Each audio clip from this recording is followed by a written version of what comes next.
Hello guys! Welcome to my channel! Hey, it's Violet. For today's vlog guys, gusto ko lang pong i-share sa inyo na finally, nakapagpa-verify na po tayo ng kontrata. For today's vlog guys, ipapaliwanag ko po sa inyo ano po ba kahalaga ang pagpapa-verify ng kontrata, bakit po ba natin kailangan magpa-verify ng kontrata, ano-ano po yung mga requirements na dinala ko, at gaano po ba katagal ang proseso sa pagpapa-verify ng kontrata. Tara, simulan na po natin. Para po sa katanungan na, bakit nga ba natin kailangan magpa-verify ng kontrata?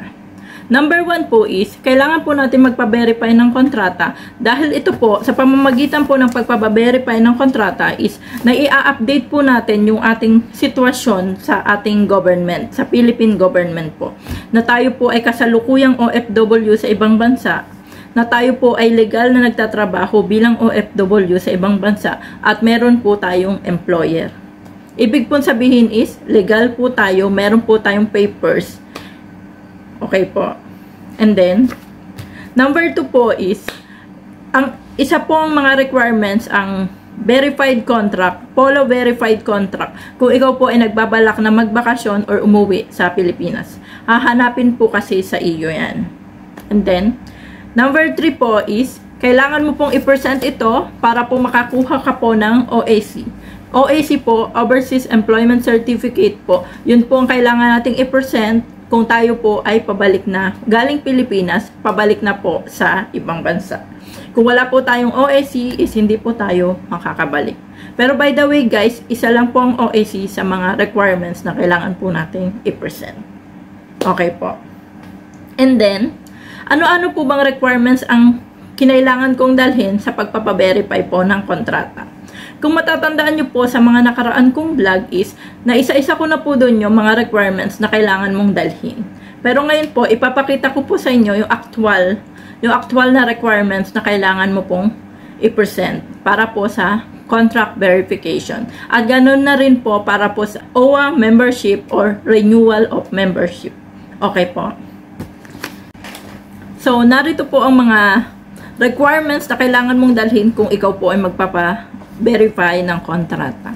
By the way guys, ito po ay para sa mga skilled or company workers. Ang unang-una mo pong dapat na dalhin is ang appointment. Confirmation appointment. Actually guys, pwede naman to na screenshot lang.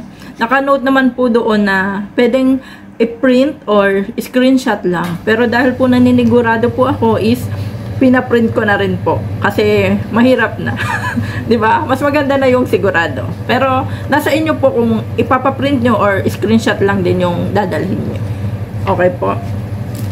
And then, by the way guys, kailangan nyo po palang mag-prepare ng 40 QR, 40 Qatari Riyal para po sa verification of contract, and then 93 Qatari Riyal, 93 QR para po sa OWA membership. Ito po ang resibo ng contract verification, 40 QR, at ito naman po ang resibo ng OWA membership or renewal of membership. Dito po, 93 QR. Ano-ano nga ba ang requirements na kailangan mong i-present aside po sa appointment confirmation? Number 1 po is ang ating kontrata. Kailangan po nating dalhin ang original contract natin. By the way guys, dapat po dala po natin ang lahat ng original, and then magpapa-photocopy po tayo. Actually guys, ako pina-photocopy ko 3 pieces para sure. Okay. Po, yung bawat requirements po na dala ko, pina-photocopy ko siya ng tig 3 pieces. Okay po. Ito po yung contract. Ito po yung itsura ng kontrata natin. Tatatakan po nila yan. Ayan po, verified. Nakasulat po dyan, verified. And then yung date po kung kailan ka nagpa-verify ng kontrata. Ito po yung kontrata natin. May Arabic po siya. At merong Tagalog, Filipino. May pirma mo, pirma ng worker, and then pirma po ng employer mo. Kailangan po yan is na digitally attested electronic labor contract. Kung baga po is dumaan po siya sa MADSLA. Okay po, na ano po siya, na verify na siya doon bago po siya ibigay sa'yo. And then, number 2 po is latest certificate of employment, saka yung salary certificate. Kung saan po nakasaad yung salary mo, kung magkano, or nagpapatunay po na ikaw po ay nagtatrabaho sa company na ito. Nakasulat po. So, wages. And then, tatatakan po na, may tatak po yan ng company nyo, company stamp, and then, tatatakan po siya ng Philippine Embassy, Qatar. Ito po yung tatak niya. Okay po. At syempre, may pirma po siya nung employer mo.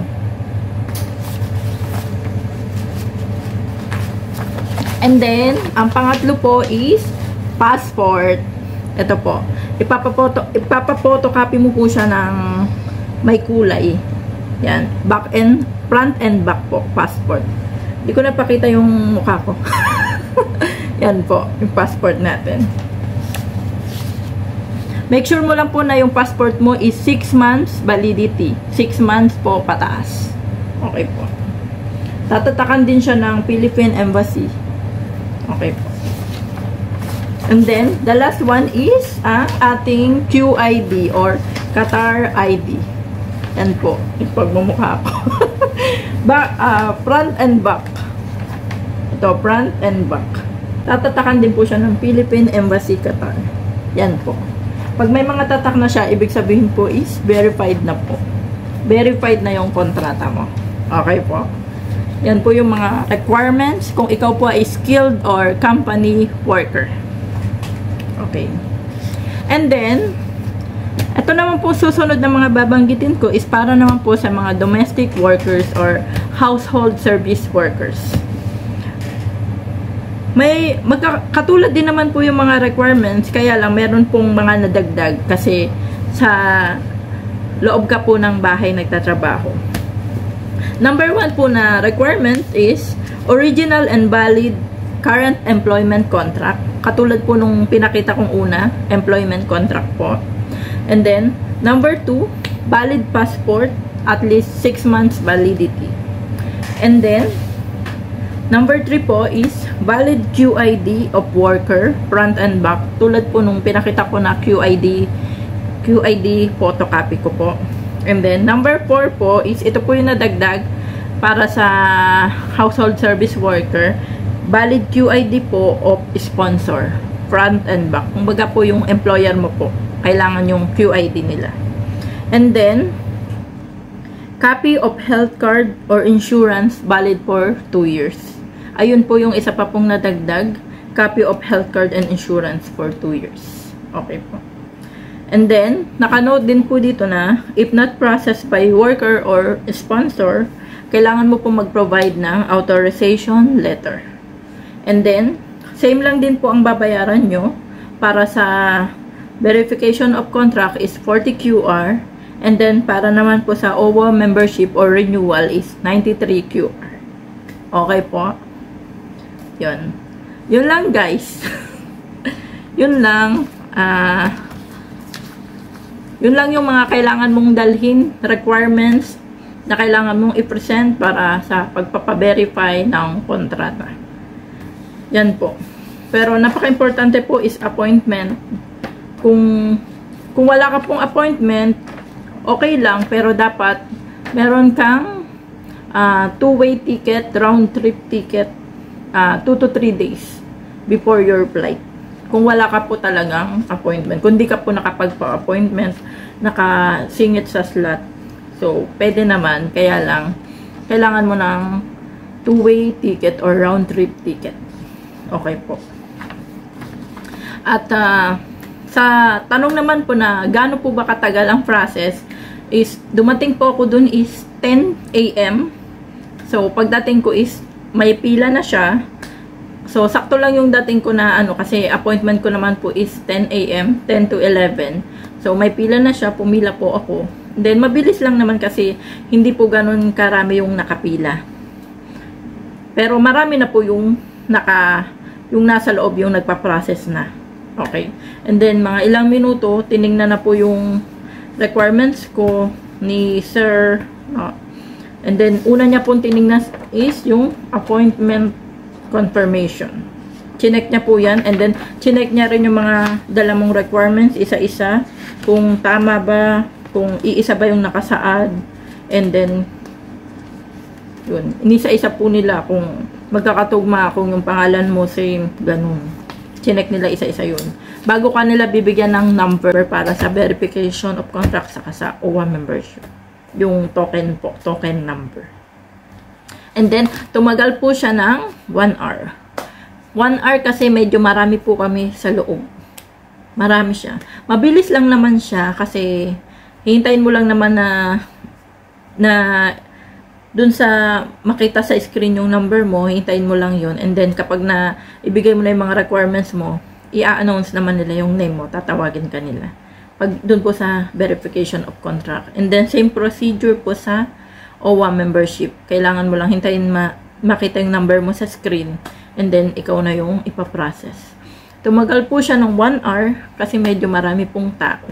Pero kung kukunti lang yung tao is, mas maikling time lang siguro. Okay po. So, yun lang guys.